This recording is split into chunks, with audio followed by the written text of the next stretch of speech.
and if you're 80, you know. And so how do you integrate services for that whole population together?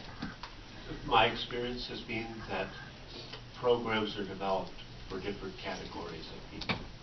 Even the MaineCare population divides into quite different segments. The younger MaineCare population really looks an awful lot like the pre-MaineCare population, young, healthier people. The elder and frail require much more in the way of home services, much more support, time, care, monitoring. That's what these programs do with younger individuals who are developmentally disabled as well. So they have programmatic characteristics that meet their needs, but that try very hard to maintain a certain set of commonalities, keeping them in the home, providing them with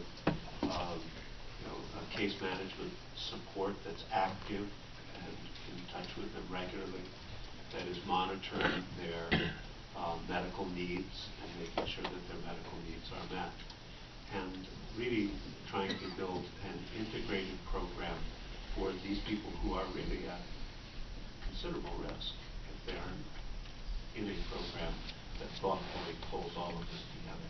Yeah, I had a different picture in my head. That really helps. Senator Hovich. I have some concerns about special populations being put into managed care risk, managed care program. So I'm wondering, kind of, in your experience, is there a way to kind of measure that, to accurately measure whether people are getting their needs met, and a way to measure people either maintaining a certain level of health or mental health, or kind of achieving more or getting healthier versus just containing costs? I'm wondering kind of how you balance that and how you can measure that in a way that works for the person, for the customer.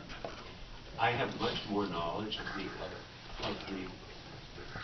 dually eligible PACE program, which integrates Medicaid and MaineCare functionalities for elders where the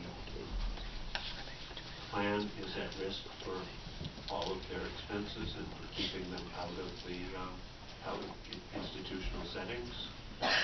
But what is done in those circumstances is that the state is very active in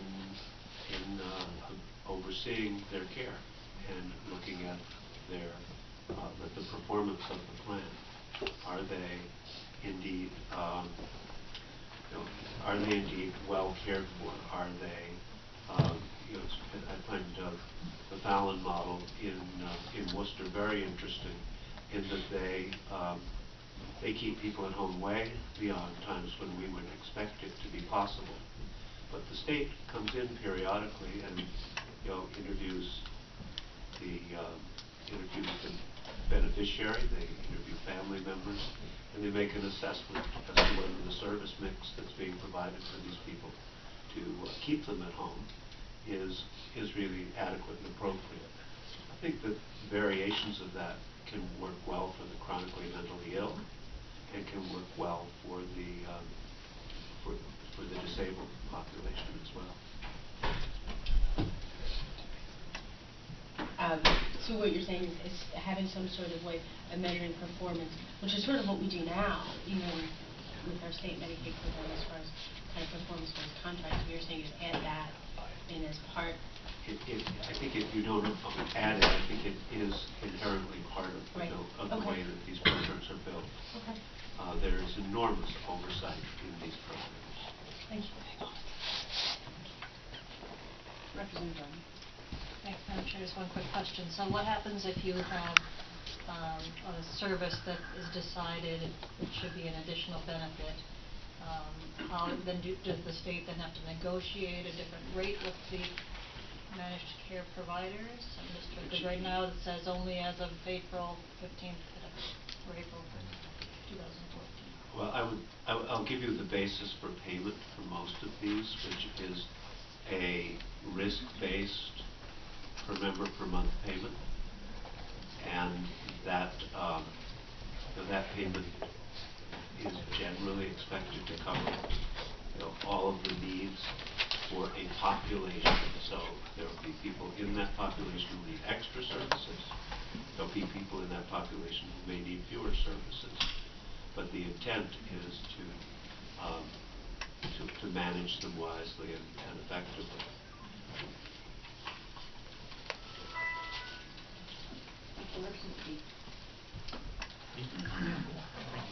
I didn't even raise my hand. You just like, you've been in the room. You know what I'm thinking at this point. It's really kind of scary. Senator Cates, tell me a little bit about the stakeholder process, a little bit more about the value that you think that brings. I mean, there is actually quite a bit of detail in this statute, but it still seems like the stakeholder process acknowledges the fact that there might be still a lot more of the in the weeds kind of details that need to be worked out. And tell me a little bit more about your thoughts about why you thought that brought value to this. Well, thank you, Representative King. I don't know that the stakeholder process that was laid out here is a great deal different from the stakeholder process which was laid out in the previous iteration of this proposal several years ago. And the reason I don't think it's much different, I wasn't here then, I understand that a great deal of thought and effort went into making sure that everyone who had good information and everybody who would have to live with the consequences of the system would be included in this group that would thoughtfully go through the statute and suggest rules to implement it. And I think a number of the questions which have been raised here this afternoon, what about this or what about that? Even if you pick up some of them, it's hard to put them in the statute, but this group is to get at that, and it's set up long enough for the process to take place in a thoughtful way. Look, I think it would be great if managed care could be implemented next week in Maine, but you can't do it. I mean, you really need to do it in a thoughtful and a deliberative way. And the statute, after talking with lots of people who sort of know the good, the bad, the ugly, this sets out the process over a period of time that, frankly, I think some of us are a little impatient about, but we've got to do it right. And this is an attempt to do it right. And if there are other groups that are not mentioned in here, then maybe they should be included too, but it's tried to be as inclusive as possible so that we don't get to the end with a managed care system and somebody says, what the heck did you do there?